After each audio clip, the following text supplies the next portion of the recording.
So, willkommen zu einer Auflage von Mit ihm betrachten. Schön, dass du da bist. Es ist ja für die, die zum ersten Mal dabei sind, eine Einladung zum Teilnehmen und aus diesem Grunde äh, ja, ersuchen wir auch außer in Notfällen, dass wir uns hier zeigen und die Kamera anhaben und wie wir geführt werden vom Heiligen Geist uns einbringen und eben auch aktiv hier beitragen, ähm, was eben als Thema gegeben wird. Wie ihr vielleicht gemerkt habt, in der Ankündigung auf Telegram ist kein Thema reingekommen. Das Thema kommt gerade jetzt erst rein und wir werden sehen, wie es sich entwickelt. Aber ich habe hier den Kurs aufgeschlagen. Es hat sich dann im Kapitel 7, Abschnitt 6 von der Wachsamkeit zum Frieden geöffnet und es geht darum, um die bedeutungsvolle Wahrnehmung, für die wir den Heiligen Geist eben benötigen und mit ihm gemeinsam gewillt sind, entlang zu gehen und die täglichen Situationen oder Bilder des Traumes so in uns zu integrieren und umzuwandeln, dass wir eben tatsächlich eine Erfahrung, ein inneres Gefühl entwickeln können, dass wir in Verbindung sind und dass Gottes Stimme gehört wird und dass hier nicht eine Verdunkelung oder Verschleierung in unserem Geist noch nachhaltig sich zeigen kann.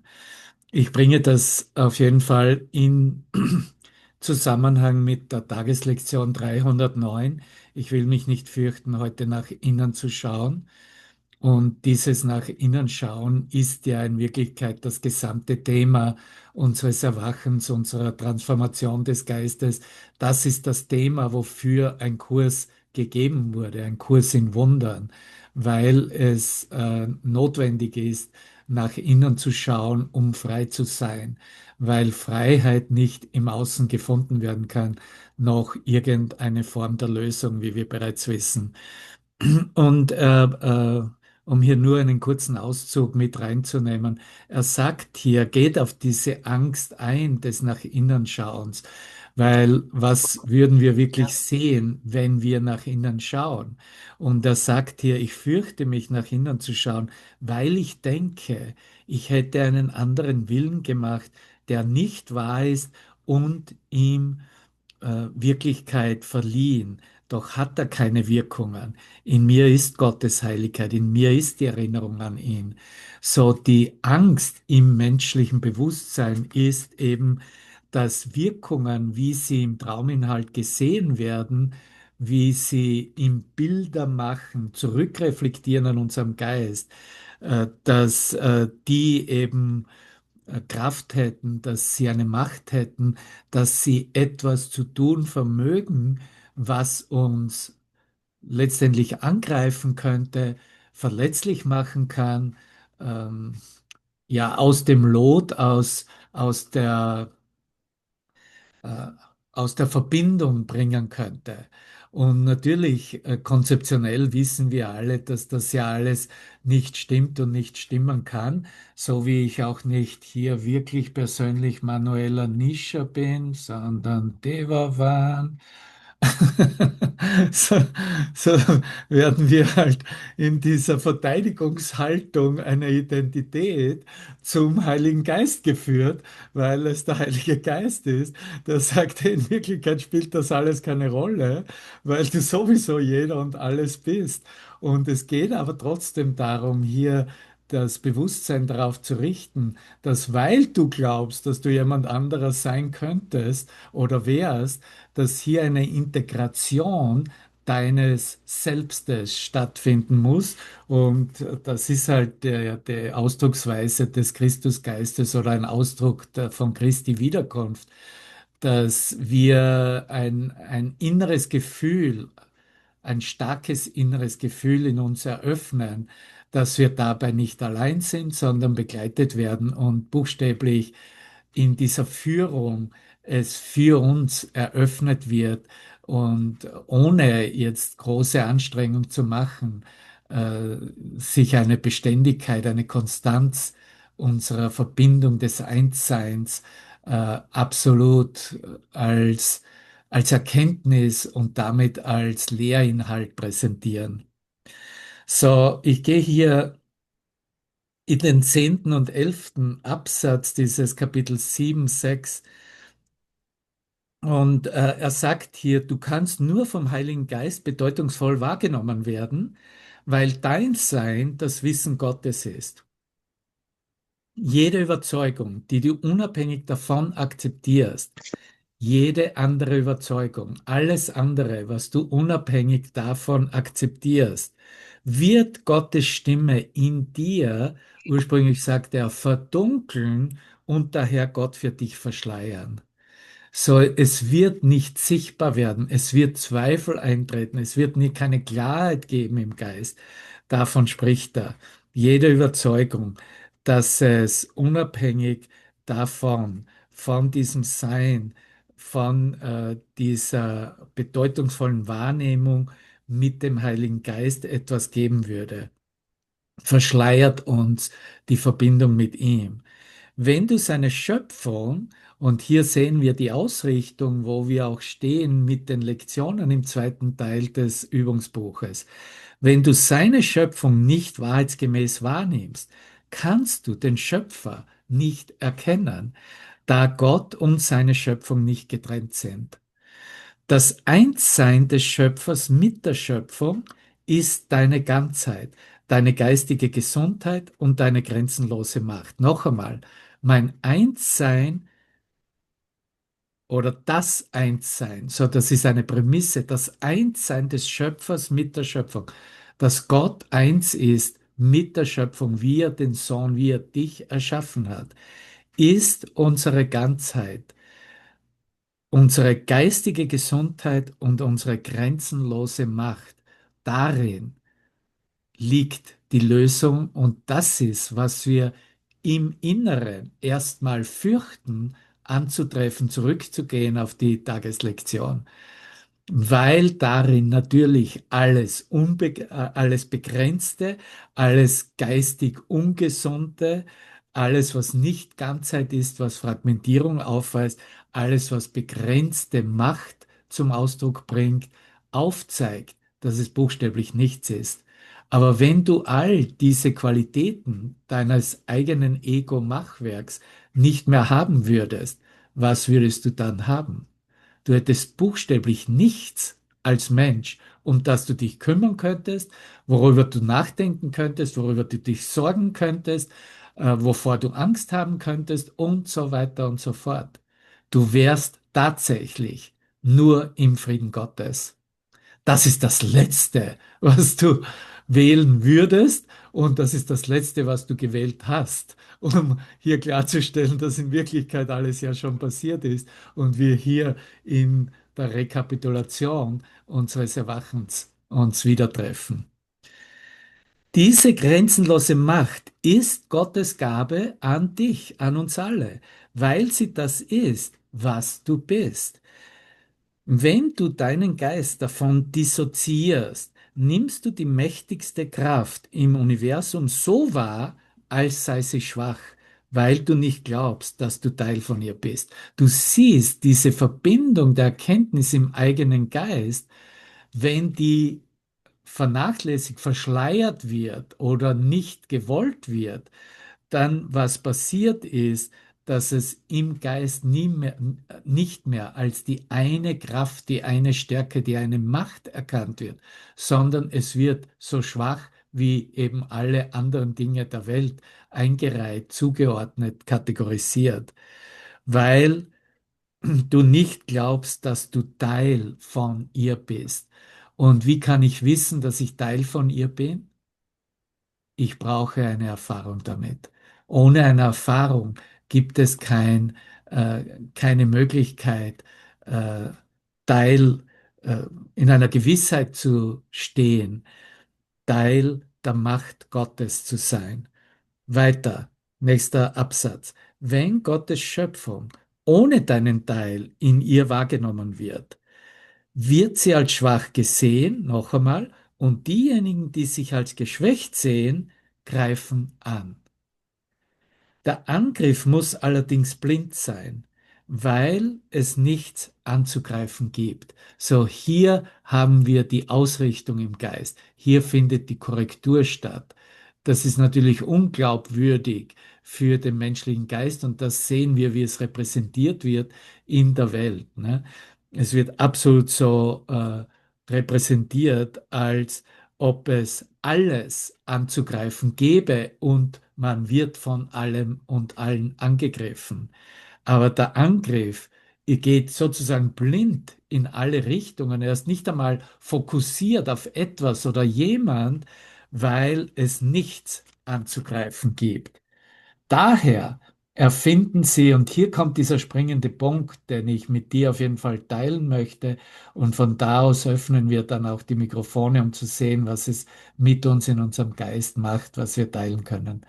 Daher erfinden sie Bilder, ja. Ich bin der Bildermacher. Ich erfinde aus dem heraus, aus diesen Prämissen des Egos Bilder, nehmen sie als unwürdig wahr und greifen sie wegen ihrer Unwürdigkeit an. Hier finden wir eine Antwort, warum überhaupt irgendetwas in unserem Traum angegriffen erscheint, dass es angegriffen wird. Marianne, ne? Das ist der springende Punkt. Danke dir für dein Teilen. Ne? Weil in dem Moment, wo ich wahrnehme, dass ja Angriff stattfindet oder etwas angegriffen wird, natürlich weiß ich, dass ich hier auf ein Konzept, auf einen Glaubenssatz in meinem eigenen Geist hingewiesen werde, ihn aufzudecken, ihn mit dem Heiligen Geist aufzulösen. Und die Anweisung vom Heiligen Geist ist halt, hey, ich bin hier und hab ein bisschen Geduld, ja. Wir schaffen das. Wir gehen da gemeinsam durch. Renn nicht gleich weg oder geh nicht gleich in den Gegenangriff. Verteidige dich nicht. Mach mal überhaupt nichts damit, ne? Weil alles, wie es aussieht, ich sehe das gerade auf meiner persönlichen Ebene als persönliches Traumbeispiel, ne? Die Cheese Factory, wie ich es kenne, als meine Quelle, wo ich mich in der Kommunikation befinde, wo ich mich ausdehne, wo ich auch meine Sicherheit in der Welt bekomme, ne? Dieser Kreis mit den Brüdern, wo wir gemeinsam in einem Projekt gestanden sind, über mehr oder weniger 35 Jahre. Äh, wird mit einem Schlag weg sein. Ja? Aber in Wirklichkeit wird es nicht weg sein, weil die Idee, die dahinter steht, sich ja trotzdem ausdehnen und teilen wird. Es wird zwar eine andere Form annehmen, in meinem mich erfahren damit, mit dem Thema, aber nichts ist bedroht in mir. Und das ist, was mir angeboten wird, mich zu erinnern. Ja? Wenn ich meine, dass meine Sicherheit ist bedroht und dies ist bedroht und jenes, dann bin ich natürlich in Schwierigkeiten, weil ich glauben würde, dass die Ursache davon außerhalb von mir wäre und dass diese Ursache buchstäblich ein Angriff auf mein unversehrtes Selbst, mein Sein wäre. Und das ist genau die Interpretation des Egos, die Korrektur benötigt. So, noch einmal. Daher finden Sie Bilder, nehmen sie als unwürdig wahr, greifen sie wegen ihrer Unwürdigkeit an. Die Welt des Ego ist nichts als das. Und ich habe hier nicht einen Punkt in meinem Buch gemacht, sondern einen Doppelpunkt, weil er die Antwort gleich gibt mit einem Wort danach, nämlich nichts. Die Welt des Ego, das ist die Welt des Ego, die Angriff, Verletzlichkeit, Bedrohung, Verteidigungsnotwendigkeit beschreibt, ist nichts als das. Nichts. Sie hat keine Bedeutung. Sie existiert nicht. Versuche nicht, sie zu verstehen, denn sonst glaubst du, man könne sie verstehen und es sei deshalb möglich, sie zu würdigen und zu lieben. So, das heißt nicht, dass ich nicht in den täglichen Aktionen im Moment als Vollmensch diesen Aspekt meines Traumes, meiner Brüder der Beziehung mit ihnen schätze, würdige und meine Liebe teile, aber ich darf es in meinem Geist nicht als Bild an und für sich, als das, wie es sich präsentiert, als eigenständige Wirklichkeit einreihen und halten, weil sie in Wirklichkeit nicht existiert, keine Wirklichkeit hat, getrennt von meinen Gedanken. So, in diesem Ausdruck der Liebe Gottes durch uns werden wir gelehrt, geschult, hier trotzdem klar zu sehen, dass das Bild an und für sich eben nichts ist und in dem Sinne nicht etwas zugeordnet werden sollte, das Macht hätte, das Bedeutung hätte. Es geht in diesem Kurs in Wundern rein um die Bedeutungszuordnungen und dies zurückzunehmen, beziehungsweise mit dieser Kapazität unseres ganzen Geistes, die wir Heiliger Geist nennen, so zu erfahren, wirklich zellulär erfahren, dass es nicht nur ein geschultes, gelerntes Konzept ist, dass wir erfahren, dass hier nichts da ist, dass hier tatsächlich nichts ist, was die Welt des Egos ausmacht.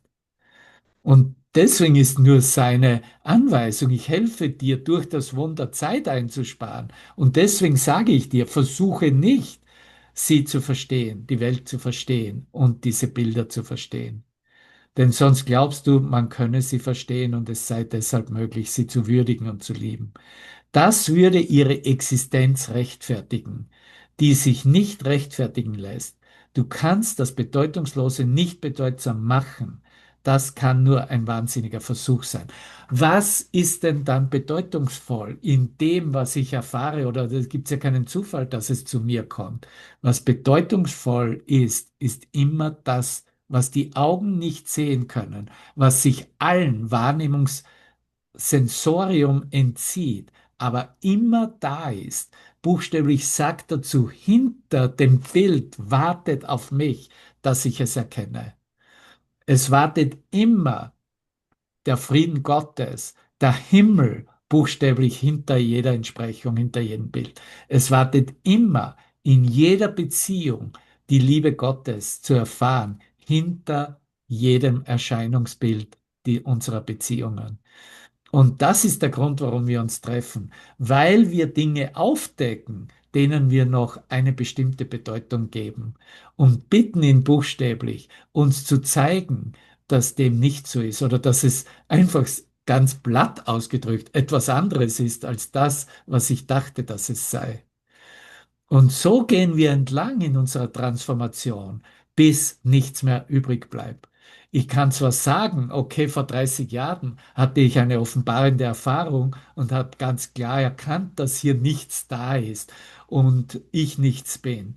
Aber ich kann es nicht konzeptionell überdünchen oder so aufoktroyieren und der Umwandlung, dem Moment der Umwandlung in meinem Geist entgehen. Nein, es ist ein Moment für Moment neu erkennen. Es ist in diesem Moment, wie ich hier jetzt hinblicke auf meine gemachte Welt, äh, die ein Bildermachen war und darin entdecke, wenn ich hindurchblicke, im Sehen mit dem ganzen Geist, dass es nicht so ist, als das, was ich ihm in der Vergangenheit Bedeutung gegeben habe und es nach wie vor hervorziehen kann und sagen kann, ja, du bist die und jene und da steht ja der Name dazu und ich kenne dich ja aus der und jenen Situation oder ich kenne dich noch nicht. Und so, das sind alles Bedeutungen aus der Vergangenheit. Er zeigt uns, dass hier nichts da ist. Er zeigt uns, dass unser Geist tatsächlich leer ist von diesen gegebenen, zugeordneten Bedeutungen. Weißt du, was das für eine Befreiung ist? Und das heißt auch, dass ich nicht mehr wirklich weiter hier reingehen muss und versuchen muss, aus Entsprechungen der Vergangenheit etwas zu analysieren, um klar zu werden. Ich muss tatsächlich nur es treffen können. Das braucht keine Zeit. Das ist nur eine Bereitwilligkeit, es zu treffen im Sein. Ich bin als reines Bewusstsein das, was ich projiziert habe. Für einen Moment bin ich das Bild, das ich da projiziert habe. Und Alles eröffnet sich von selbst. Der Geist kann sofort wiedererkennen. Ah ja, ich erinnere mich. Ist nicht, da ist nichts da. Ja. Ich sehe es groß geschrieben, ganz klar jetzt. Und dass du den Wahnsinn in deinen Geist eingelassen hast, bedeutet, dass du die geistige Gesundheit nicht als völlig wünschenswert beurteilt hast. Und so weiter und so fort. Ich lasse das so stehen. Er geht dann über in den Frieden. Ich habe diese Passage, erinnere ich mich, auch noch gar nicht vor so langer Zeit in einer Session auf Aleph mit eingebaut. Und es ist noch einmal Kapitel 7, das Ende von Abschnitt 6, wenn du es als den ganzen Abschnitt äh, dir ansehen möchtest, von der Wachsamkeit zum Frieden heißt es.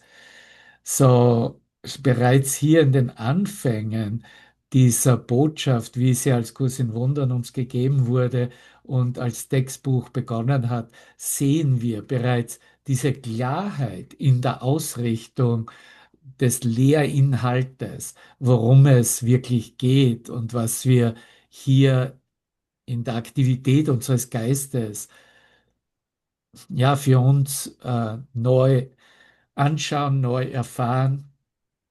Es ist letztendlich immer ein Loslassen, das sehe ich für mich auch, ein Loslassen der Bedeutungen der Vergangenheit, die ich den Bildern gegeben habe, und in dem Offensein für das Neusein ist natürlich auch eine Bereitwilligkeit da, zu vertrauen, geführt zu sein, zu vertrauen, es gezeigt zu bekommen. Und wer weiß, wie die Bilder aussehen wird, ne? Das Ego wird immer sagen, ja, im nächsten Moment wirst du dich unter der Brücke schlafen sehen. Ne? Das wird immer die erste Antwort sein. Und, und selbst wenn es so wäre, ja, bin ich bereit, Vertrauen auf diese Führung zu demonstrieren und zu repräsentieren. Und ich glaube, das ist, warum überhaupt irgendwelche Dinge in in unserer Transformation als Bilder sich zeigen, damit wir hier nicht mehr länger äh, Bedingungen stellen, damit wir nicht mehr länger den Traum manipulieren, weil das ist, was wir ständig gemacht haben seit Anfang der Zeit. Wir haben immer aus der Angst heraus manipuliert, anstelle einfach losgelassen und im Vertrauen offen zu bleiben, dass alles bestens ist und auch bestens geführt ist. Und alles, was es nur braucht, ist ja, nach innen zu gehen, hier die Bitte um Hilfe zu eröffnen und zu deklarieren, dass das Annehmen der Führung absolut ein Punkt ist, der annehmbar geworden ist. Ne? Das heißt, es geht nicht mehr darum, dass das Bild so aussehen müsste, wie wir es gerne haben möchten, ne? Sondern es geht darum, dass wir erkennen, dass diese Führung uns zeigt, in ein inneres Gespür, ein inneres Gefühl, dass, okay, da werde ich hingeführt, das darf ich mir noch anschauen, das darf ich noch segnen, das darf ich in der Heilung erkennen und zurückzukehren, was wir gerade geteilt haben, dass es in sich vollkommen bedeutungslos ist, aber dass dahinter die Liebe Gottes auf uns wartet und geteilt werden will, auch demonstriert und repräsentiert werden will. Ist alles nur für uns selbst. So, wenn du geführt bist, kannst du dein Mikrofon öffnen und was auch immer in dem Zusammenhang präsentieren und ja, also schauen wir, wie die Reflexion mit ihm uns führt. Danke.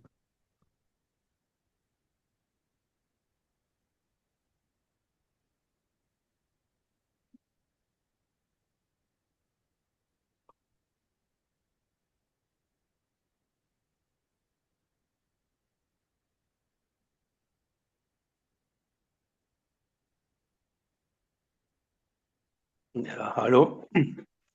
Mein Mikrofon ist geöffnet, glaube ich, Günther. Ja, wir hören dich gut, Günther.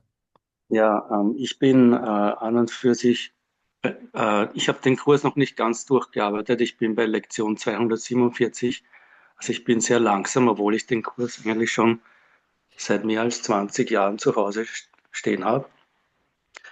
Und das Interessante ist an dem Ganzen, ich habe in letzter Zeit in der Arbeit immer wieder, wenn sich jemand beschwert oder wenn sich Leute über das, was in der Zeitung aufregen und so weiter, und das so von mir eine Antwort erwarten. Ich nick dann meistens nur und versuche das zu praktizieren, was du soeben gesagt hast, ja, dass das eigentlich nur Bilder sind und so weiter. Und das mache ich eigentlich in der Arbeit mit all meinen Problemen. Und das ist aber erst möglich seit ein paar Tagen oder so. Und ich weiß nicht, ob es wirkt, ja, aber ich habe in den letzten Monaten so viel Stress eigentlich erlebt.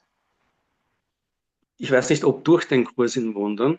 Also ich habe begonnen irgendwie mit meinen Finanzen. Ich wollte da irgendwie Kryptowährungen kaufen und habe wahnsinnig viel Geld ausgegeben und so weiter. Und ich bin Marathonläufer und laufe da wie ein Wahnsinniger, ja. Und jetzt bin ich krank geworden. Also ich habe so eine Verkühlung und mir kommt vor, ich will diese ganzen Sachen, die da mein Ego fabriziert. Ich weiß nicht, ob das durch meine Praxis ist, aber ich will das überhaupt nicht mehr. Ja. Ich übergebe das alles dem Heiligen Geist und habe aber irgendwie so das Gefühl, ja, so wie du sagst, werde ich da, wenn ich mich um diese Dinge nicht mehr kümmere, ich meine, ich kann ja trotzdem laufen gehen, oder? Ich meine, das ist ja jetzt vom Heiligen Geist. Ich kann ihn fragen, soll ich jetzt laufen gehen oder nicht? Das ist wahrscheinlich nicht so wichtig, ja. Wenn es mir Spaß macht, dann laufe ich, ja. Aber die Ausrichtung ist momentan so stark, da irgendwie mit Jesus oder mit dem Heiligen Geist in Verbindung zu treten. Und ich lese auch dein Tag 2 gerade. Und mich fasziniert das so. Also mich beruhigt das so, dieses Buch. Und ich weiß nicht, ich wollte es einfach nur mit euch teilen, ja, dass mich, obwohl ich noch nicht mal die ganzen 365 Lektionen gemacht habe, sich bei mir im Leben einfach so viel tut, ja. Und was sagst du dazu? Ist das eine Auswirkung vom Kurs? Ich denke schon, ja. Danke. Ja. Ja, Erstmal danke dir, Günther. Ich erkenne dich an deinem Akzent. Wir teilen ja offensichtlich die gleiche Heimat. Ne? ja, Wien, Ver- Wien, oder? Vertreten die österreichischen Gefilde. Ja, ich bin zwar ein Steirer Bur, aber ich habe in Wien studiert und Wien und außerhalb von Wien gelebt für viele Jahre. Ja, danke dir, danke. Und das ist ein sehr gutes Beispiel, weil es ja klar für uns auch aufzeigt, dass es nicht vorbei ist, bis es vorbei ist. Und es ist nicht vorbei, bis es vorbei ist natürlich auch eine Ausrichtung oder ein Verständnis, dass es mich bedarf. Ne? Es bedarf dich. Es bedarf dich im Sinne von hier stillzustehen und zu sehen, dass eigentlich endlich kommen diese Dinge auf mich zu und endlich bin ich bereit, sie angstfrei anzunehmen und in dieser angstfreien Aktivität des Geistes nichts damit machen zu müssen, nicht es in irgendeiner Weise mehr manipulieren zu wollen und auch nicht mehr davor Angst haben zu müssen. Ja? Eröffnet sich in unserem Geist eben diese Fakultät, von der ich am Ende gesprochen habe, die eben notwendig ist, dass sich Vertrauen entwickelt. Und wie das Vertrauen entwickelt wird, ist absolut persönlich. Und durch die Situationen, in denen wir uns befinden, wird es aufgezeigt. Und wenn Vertrauen mit allen und allem gegeben ist, dann ist unsere Aufmerksamkeit und das Identifizieren, was das jetzt bedeutet, überhaupt nicht mehr gegeben. Im Vertrauen ziehen die Bilder einfach so vorbei und in jedem Moment lässt der Geist sie los. Ja, das sind äh, Aspekte, die wir uns noch einmal in dem Sinne ansehen sollen, um uns damit auch wohl zu befinden. Ne? Zuerst ist es, wie gesagt, das, ja, was soll denn das? Oder jetzt kann ich vielleicht diese Sachen nicht mehr so tun. Oder was reden die Leute da davon? Das will ich ja gar nicht hören und so. Das ist alles irgendwo Abwehrhaltung noch. Ne?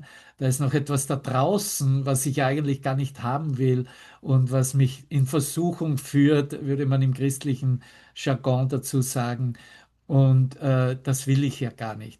Aber in Wirklichkeit ist es eine Einladung, dass ich es annehme als mein eigenes Gedankengut, dass ich mich darin für einen Moment wiederfinde. Ah, da war ich auch mal. Ah, so habe ich das auch mal geglaubt.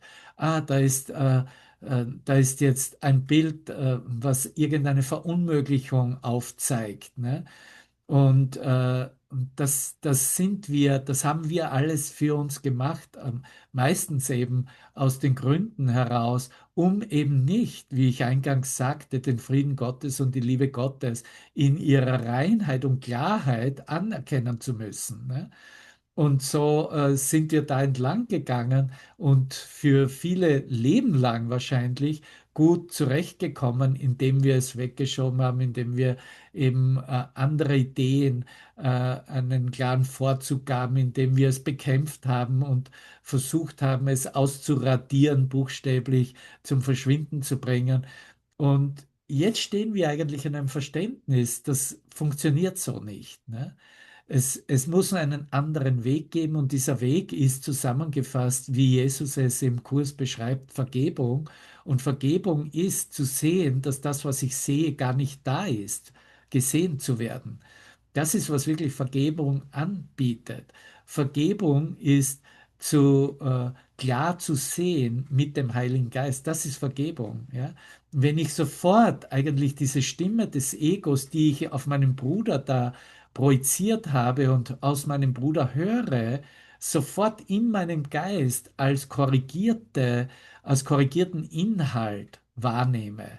Weil egal was irgendjemand aufzeigt oder sagt oder vielleicht als Kontroverse vertritt, da liegt trotzdem ein Angebot für uns darin. Und zwar das Angebot ist letztendlich die Wahl.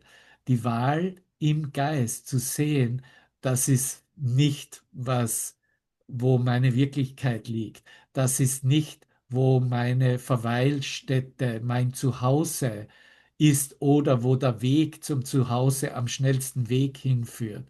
Das sind neue Entscheidungen, die wir buchstäblich Moment für Moment treffen. Und solche Trauminhalte bieten uns an, diese neue Entscheidung, auch wenn wir sie schon getroffen haben und auch getroffen haben für alle Zeit, wieder frisch und neu in unserer Erkenntnis ja, zu eröffnen und uns da einzutunen und zu sagen, danke, danke dafür. Und ich bin dir dankbar, dass du mir das so aufzeigst, weil du mir die Gelegenheit bietest, dass ich mich hier auch erklären kann, wie es für mich aussieht und wo es für mich lang geht. Und wenn ich es nur still in meinem Geist tue und gar nichts sage, habe ich trotzdem die Situation so genutzt, wie sie im Korrekturprinzip, im Sühneprinzip so sich ausrichten wird, dass es letztendlich verschwinden wird. Ne? Es wird sich nicht mehr wiederholen. Es wird nicht mehr dasselbe auf dich zukommen. Aber das passiert nur dann, wenn du dich so einbringst, dass du keine Distanz zu diesen Bildern, zu diesen Meinungen, zu diesen Trauminhalten mehr einnimmst, sondern wirklich siehst, okay, ich bin einfach aktiv in der Umwandlung meiner Gedanken. Ich bin denkend. Der Schöpfungsgedanke Gottes, das, was der Sohn Gottes ist und ihn ausmacht, ist denkend zu sein. Und wir kennen ja bloß das Denkendsein keine, keine Bedeutung hat, wenn ich denkend mit Ego-Inhalten bin. So, wir erinnern uns wieder, denkend sein. Ich will mit Gott denken. Ne? Wird in der heutigen Tageslektion mit dem Willen Gottes zum Ausdruck gebracht. Ne? Denselben Willen zu denken wie der Vater. Weil das ist aus diesem Rahmen dieser Unterschiede der Trauminhalte buchstäblich, da wo ich zwar heile hier, aber da komme ich buchstäblich raus zum Mitschöpfer mit ihm. Das ist rein den Schöpfungsgedanken, das Licht ausdehnen im Geist, ohne, ohne Reserviertheit, ohne Ausnahmen, sagt er ja auch im Kurs. Ne? Und das könnten wir durchaus bezeichnen, einfach zu segnen. Ne? Zu segnen, ohne einen Grund zu segnen, ohne eine Geschichte, was gesegnet wird und wer segnet. Der Gedanke des Segens selbst ist Mitschöpfer mit der Quelle, mit dem Schöpfer zu sein. So, ja, guten Mutes, sei guten Mutes und mach so weiter, wo du stehst. Absolut, diese Dinge kommen hoch, indem unser Geist sich so verändert durch die Zunutzemachung des Kurses, weil wenn der Kurs mich, wie wir es auch hier heute geteilt haben, mich hinweist auf die Bedeutungslosigkeit meiner Welt und meines Machwerks, natürlich wird mich das zuerst in die Angst hinein katapultieren und ich werde meine Angstgedanken hier erst wieder antreffen und bearbeiten dürfen. Ne? So, alles hat in dem Sinne mit dem Kurs zu tun, aber der Kurs wird nie Angst verstärken, ja? Weil der Kurs als Stimme des Heiligen Geistes dem folgt, was Heiliger Geist ist. Der Heilige Geist verstärkt niemals Angst. Ne? Der Heilige Geist mag durchaus mich dahin führen, wo ich noch Angst zugedeckelt habe und wird einfach nur sagen, okay, du kannst ja erkennen, dass hier Angst ist, wunderbar. Ja, wir schauen uns das gemeinsam an. Ich bin mit dir da und ich bin da, dir zu helfen und werde dir die Korrektur zeigen, wenn du mich darum bittest. Ne? So, da findet keine Verstärkung statt, weil die Verstärkung wäre ja, nein, da will ich ja nicht hingehen, das will ich mir nicht anschauen und ich weiß ja schon, was ich zu tun habe. Das verstärkt Angst. Es ist immer der eigene Wille aus der eigenen vergangenen Manipulationstechnik heraus, aus dieser Maske heraus, was die Angst verstärkt. Aber in dem Moment, wo wir den Weg beschreiten, in der Klarheit, dass wir den Weg mit ihm gemeinsam beschreiten und betrachten, wird, so wie jetzt, sehen wir eigentlich, okay, das sind vielleicht da sind noch so ein paar Gefühle und ein paar Ideen und Gedanken, die da herumgehen, aber ich sehe bereits, mein Geist ist in Stille, in Frieden und eigentlich äh, sehe ich eine Stärke und eine Kraft, dass ich die Situation absolut annehmen kann und mir anschauen kann und nicht mit Angst sofort darauf reagieren müsste. Ja? Und das ist bereits eine Symptomatik, dass der Heilige Geist in unserem Geist präsent ist und mit uns geht. Und ja, die Reise ist zu Ende, wenn sie zu Ende ist. Und solange sich noch irgendetwas zeigt, sind wir auf der Reise. Und das heißt, wir haben einen Job zu tun. Und der Job ist eben Umwandlung von diesen Bedeutungen, wie wir sie in der Begrenztheit allen Dingen in der Vergangenheit gegeben haben, um zu erkennen, dass in Wirklichkeit da gar nichts da ist. Ne? Das ist der Ausblick. Und ist ja auch interessant, dass wir das konzeptionell absolut wissen, ja, und ihn mitnehmen in all die Situationen. Aber die Einladung ist, das tatsächlich als uns selbst wiederzuerkennen und nicht in einer Beobachtung, okay, das ist jetzt alles nichts. Ne? So funktioniert es nicht, ne? Weil da bin ich auf der Distanz, ich bin der Beobachter, ich bin der das Konzept dem aufstülpt, da wird es sich wiederholen. Ja? Wenn ich bereit bin, mich mit meinem eigenen Gedankengut zu verbinden, diese Kluft zu schließen Und da findet dann auch eine energetische Umwandlung statt. Ne? Das spüren wir energetisch. Da bin ich vielleicht einen Moment lang am Boden meines Geistes in einem, ich nenne es einer vernichtenden Erfahrung, einer verheerenden Erfahrung, wo alles über einen einstürzt. Ne? Wir kennen das alle. Ne? Aber das wollen wir nicht mehr vermeiden. Es ist zwar nicht notwendig, dahin zu gehen, außer einmal, weil darin stirbt das Selbst. Das ist die Erkenntnis, dass das Selbst gemacht wurde, buchstäblich zerkrümmelt. Ja? Aber wenn es passiert, dann passiert es. Das, was mit ihm passiert ist, dass es nicht mehr eine Zeiteinheit einnimmt, sondern es ist nur ein Moment, das noch einmal zu entdecken, okay, da ist nichts da. Und das ist auch die Totalität der Angst im menschlichen Bewusstsein. Aber darunter liegt wieder nichts anderes als viel Licht und die Liebe und die Präsenz Gottes selbst. Wir werden in dem Sinne von all diesen Bildern eingeladen, hier angstlos einfach zu sehen, wie die Umwandlung stattfindet in unserem Bewusstsein. Und für die einen ist es ganz besonders eher zu Beginn. Ich muss sagen, ich hatte das jahrelang zu Beginn, als ich mit dem Kurs begann und auch diese Verbindung suchte mit dem Geist des Meisters. Und dann auf einmal war das weg. Ne? Und ich habe gesehen, wow, da ist überhaupt nichts da, da ist keine Angst da in meinem Geist. Ne?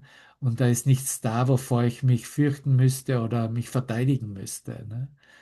So auch brauche ich dazu meine Brüder absolut, ne? Weil durch das Gespräch, so wie es jetzt auch hier in diesem kleinen Rahmen passiert, dieses Offenlegen, ne? Da scheint bereits das Licht des Heiligen Geistes darauf, ne? Egal in welche Richtung wir uns bewegen im Umwandlungsprozess, wie wir es betrachten, beleuchten und letztendlich dann ihm übergeben. Ja? Aber wir sehen bereits, dass hier der Austausch oder das Teilen mit dem, was ich Bruder nenne, Begleitung nenne, äh, dass, dass hier, dass sich hier um mich gekümmert wird. Ne? Er kümmert sich um mich. Ne? Aber ich muss die Bereitwilligkeit zeigen, mich zu zeigen, mich offen zu legen. Ne? Exponieren heißt das Wort auch auf Englisch. Danke, danke dir. Magst du noch was dazu Danke. sagen? Hm, ich habe vorhin viel sagen wollen, aber ist alles wieder weg. Ja, gut. Ja. Ja, irgendwie, das sind so wichtige Themen. Danke, dass du da so genau darauf eingegangen bist, ja. Ja, und jetzt Mhm. fließ mit dem mit. Ne? Ja, Verstehst du, geh nicht zurück und versuche, aber da muss ja noch was da sein, ne? Sondern jetzt geh einfach weiter, weiter in das Unbekannte, weiter in die Auflösung, weiter in das, oh, da ist was aus meinem Geist gerade verschwunden. Ja? Dehne das aus. ja, jetzt ist mir wieder eingefallen, ja. So irgendwie, ich habe ja auch wahnsinnige Ängste, weil ich eigentlich mit meiner Arbeitssituation total unzufrieden bin. Und ich denke mal, das kann ich alles eigentlich auch verwenden, ja. Also ich in der Früh zum Beispiel um 4:50 Uhr läutet bei mir der Wecker und ich will überhaupt nicht in die Arbeit gehen eigentlich, ja. Ich meine jetzt, es soll jetzt nicht noch ein Problem aufgeworfen werden, ja.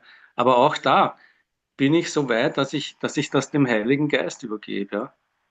Ja, Und da kann man so tief reingehen. Und du hast ja gesagt, ähm, bis zum Boden runter kann man sich einlassen auf diese Angst, ja, und dann, wenn ich dich richtig verstanden habe, verschwindet das Ganze. Oder ja, man kann darauf vertrauen, dass darunter die Liebe Gottes ist, ja, ja, ja. absolut. Also wenn es so richtig real, wenn ich mir denke, wieso ist diese Welt für mich, ich will am liebsten eigentlich frei, ich will frei sein. Was soll der ganze, ja, Ja, ich verstehe ja, dich. und, Aber schau, ja, Günther, du bist frei. mhm. Die Frage, ich will frei sein, stellt sich in Wirklichkeit gar nicht. Du bist frei. Das, was sich stellt als Frage ist, was tust du mit dieser Erkenntnis, dass du frei bist? Und das ist dieselbe Frage wie, was tust du mit den Bildern, die sich in deinem Geist präsentieren?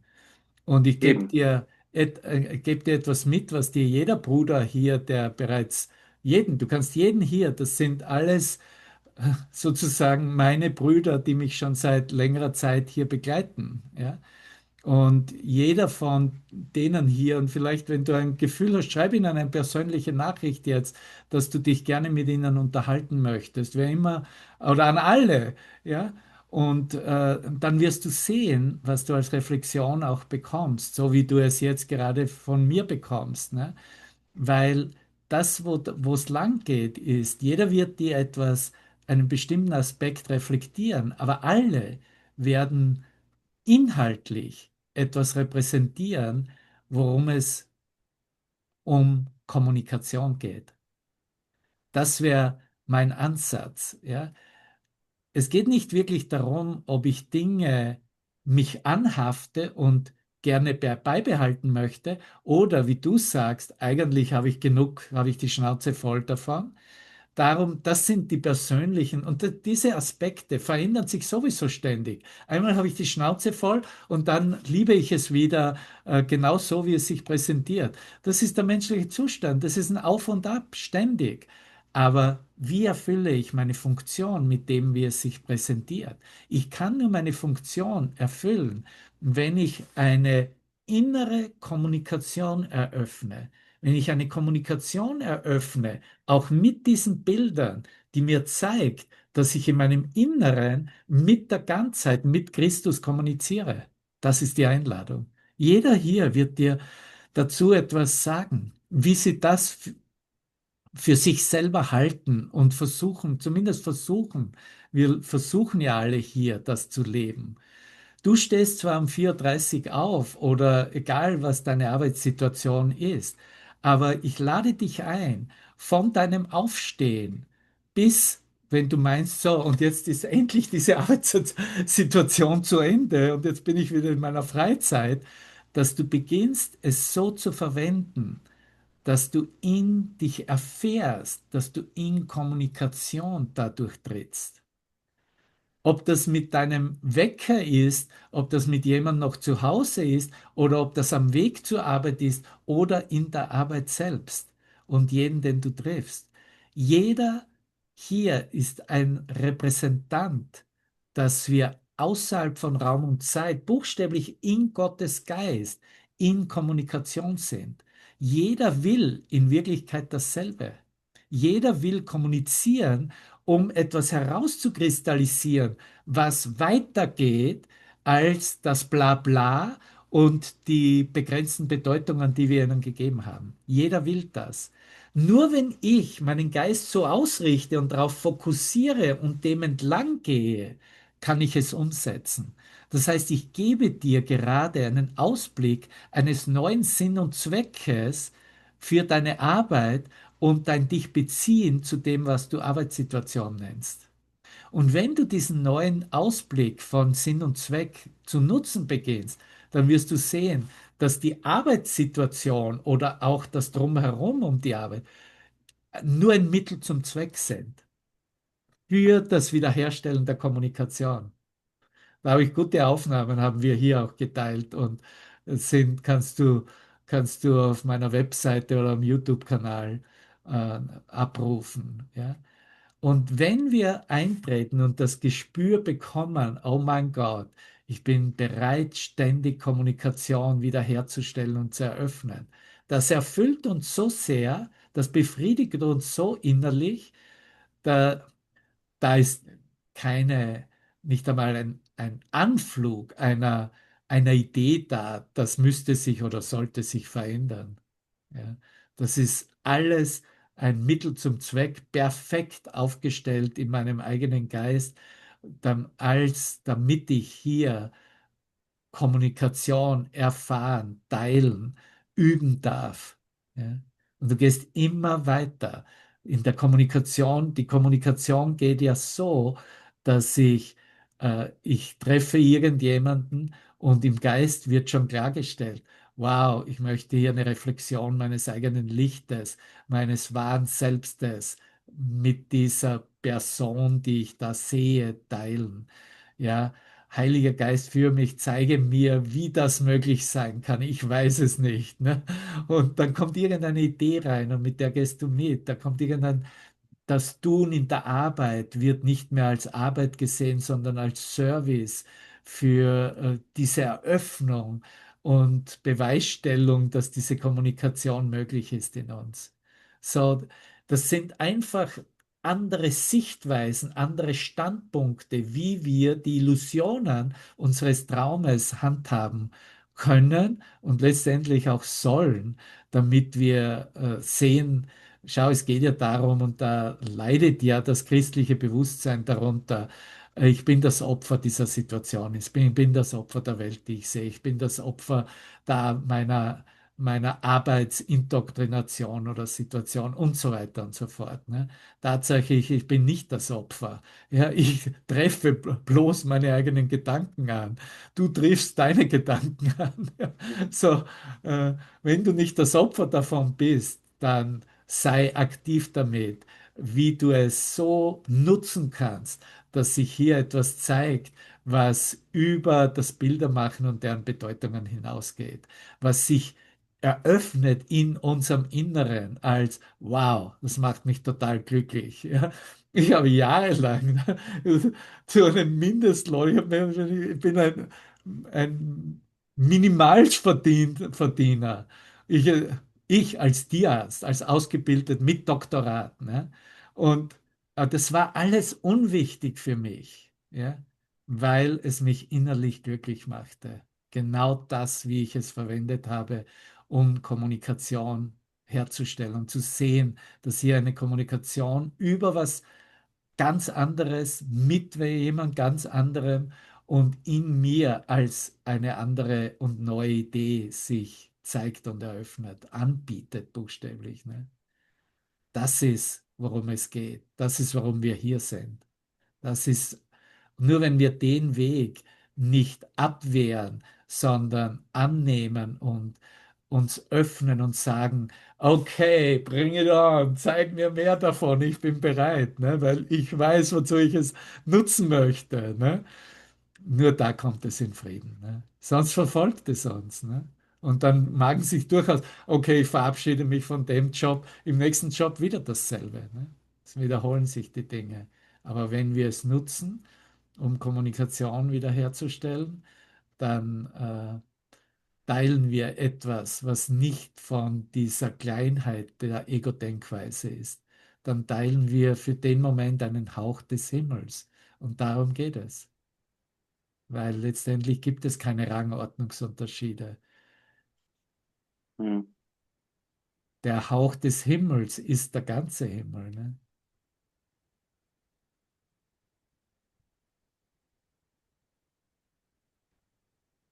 Möchte Danke jemand dir. etwas dazu sagen? Ja,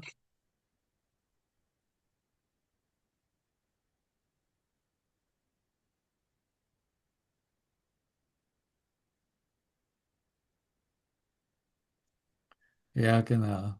Es gibt eine andere Art und Weise, dies zu sehen, und ich könnte anstelle dessen Frieden sehen. Ne? Das sind die Lektionen 33, 34. Ne?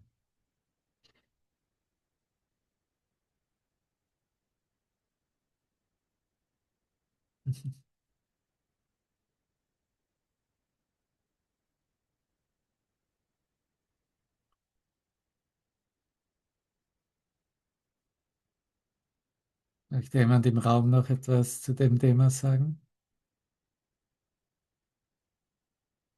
wie es euch dabei geht?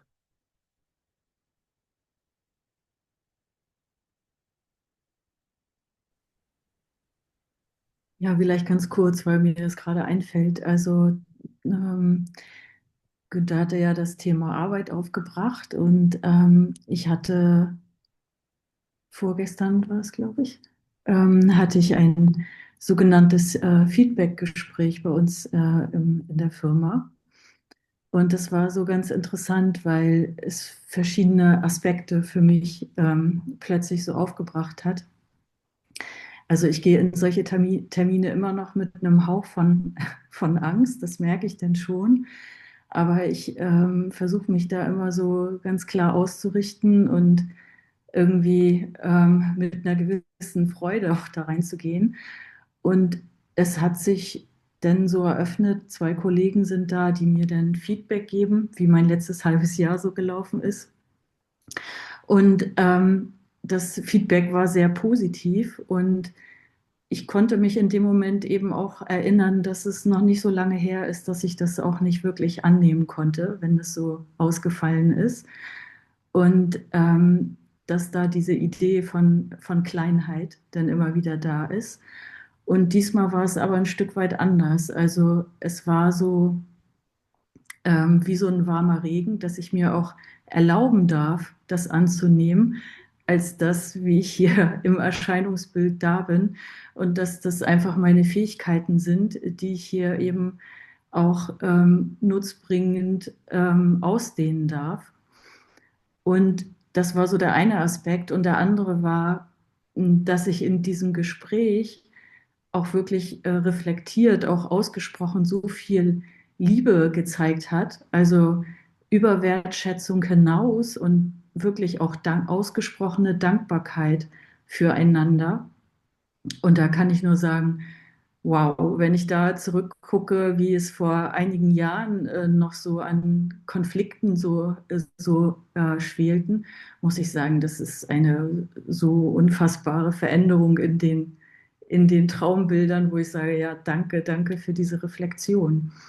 Und ja, also da bin ich wirklich sehr dankbar für.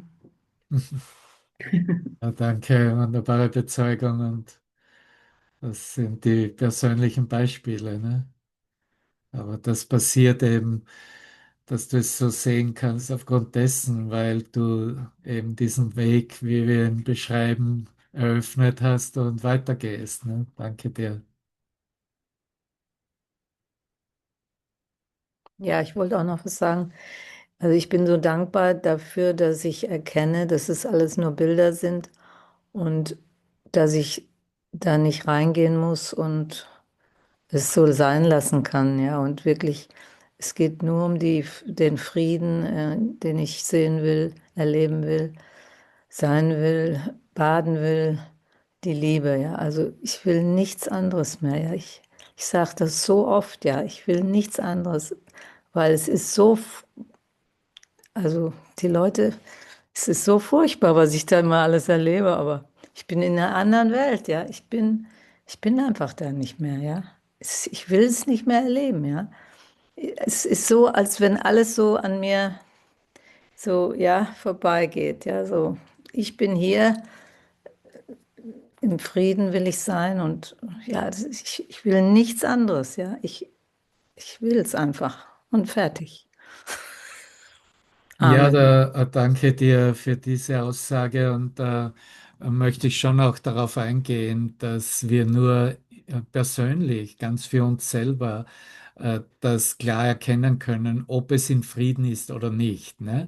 Wenn ich zum Beispiel bei jedem Bild, wie es kommt und geht, denke, ja, eigentlich, ich will ja nichts anderes, ne, als frei zu sein oder den Frieden zu haben, dann würde ich da eher weiter reinschauen, ob ich da nicht versuche, etwas zu vermeiden. Ja? So, weil wenn es wirklich kommt und geht und in Frieden ist, habe ich keinen Gedanken darüber, ich will, dass es in Frieden ist. Ja? Weil dann ist es in Frieden. Ja? In dem Moment, wo ich schon den Gedanken habe, ich will, dass es in Frieden ist, ja, bin ich eigentlich schon in einer Umwandlung oder bin ich schon habe ich die Tür geöffnet, dass sich etwas in der Situation oder mit der Situation weiter eröffnen oder sagen wir mal, in, was ja in Wirklichkeit nicht existiert, in der Tiefe noch vielleicht erfahren werden will. Ja? So, ich von meiner Warte her, ganz persönlich, gehe da immer eigentlich sofort in meinem Geist, ist da etwas, was ich vermeide? Ja? zeig mir, Heiliger Geist. Wenn da etwas ist, was ich vermeide, möchte ich das sehen, weil sonst ist es nur ein begrenzter Frieden. Ja? Ja, super, danke. Und wenn es ein begrenzter Frieden ist, dann habe ich ihn so aufgestellt und mich in dem Sinne so eingerichtet, dass ich mich zwar beschützt oder versorgt und so weiter fühlen kann, aber in Wirklichkeit wartet ein größerer Frieden auf mich, was sowieso immer der Fall ist. Ne? Egal, das ist ja, was Hiersein ist. Ne? Hiersein in einer Welt auf der Zeitlinie sein, ist die Einladung, einen größeren Frieden, einen ganzen Frieden zu erfahren, in dem überhaupt kein Aspekt, kein Bild einer Welt mehr gesehen wird. Ne? Solange ich noch etwas sehe und wahrnehme, bin ich, wie gesagt, auf der Reise, bin ich am Weg. Und manchmal ist es dann vielleicht auch wieder gut, auch wenn da ja eine gute Erfahrung gemacht wird und es erscheint, es passt alles und es ist alles gut, dass man es vielleicht trotzdem einlädt, ähm, zu, dass einem, dass man es zumindest im Geist einlädt, wenn da irgendetwas ist, ähm, was du mir noch zeigen möchtest, bin ich bereit. Ne? Also die Zustimmung zu geben, bereit zu sein, dass es sich auch zeigen könnte, wo eben Verleugnung oder Angstgedanken sich noch verstecken. Ja? Das einzuladen sogar, das zu öffnen und einladen.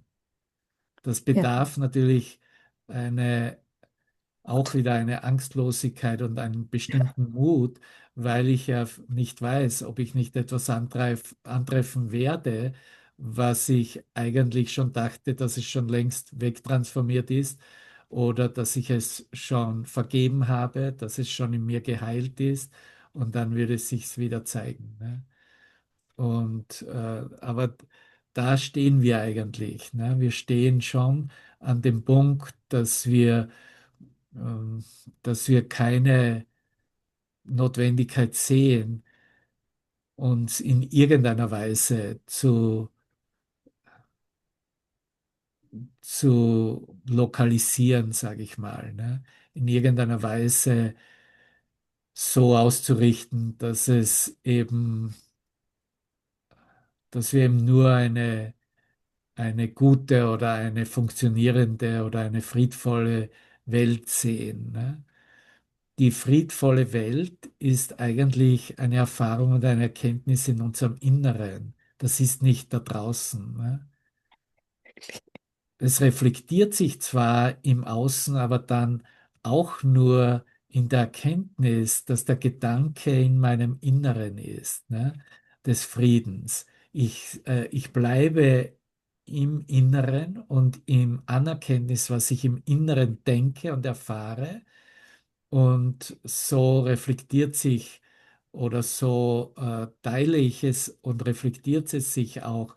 Aber wenn es sich verändert und aus dem friedlichen Bild wird ein Angriffsbild, dann ist das genauso gut. Dann habe ich davor genauso wenig Angst. Ne? Sondern, okay, es ist dasselbe buchstäblich. Im freien Geist ist es dasselbe. Eine angreifende Welt, ein Bild einer angreifenden Welt ist dasselbe wie ein Bild im Außen einer friedvollen Welt, weil der Frieden im Inneren ist, ne, und dort gefunden wird. Ja, vielleicht bietet dir das noch etwas mit Luft nach oben und auf jeden Fall.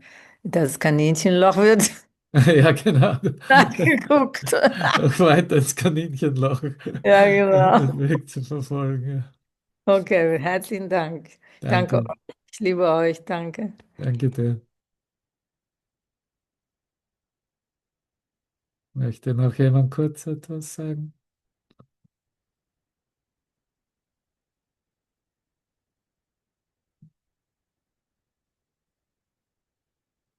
Okay, alles gut, dann danke. Verabschieden wir uns mit einem weiteren Song. Wunderbar. Danke, danke, danke.